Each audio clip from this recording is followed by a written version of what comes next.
Hello, welcome back to the channel. Today, we're diving right into how to create and manage a project chart with Zoho Project. First off, log into your Zoho Project account. The reason we do this is to access your dashboard where all the magic happens. This dashboard is your control room for all your projects. Now that we're logged in, go to the top right corner and click on New Project. This helps us because it sets the groundwork for our project chart. Make sure to fill in all the necessary details like project name, description, and start and end dates. Next up, once you've created your project, you'll be directed to the Task module. Click on Add Task and start adding all the tasks related to your project.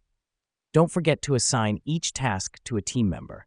This is crucial because it helps in evenly distributing the work and keeping your team informed about their responsibilities. Now let's get to the exciting part. Go to the Gantt Chart tab under the Tasks and Milestones section. Here's what's happening behind the scenes. The software automatically creates a project chart based on the tasks and deadlines you've set. The chart visualizes the timeline and dependencies of your tasks, which is super useful for project management. Remember to update the chart regularly as your project progresses. Click on a taskbar in the chart and drag it to adjust timelines or dependencies. This is why we manage the chart, to reflect the real-time status of your project and keep your team on the same page.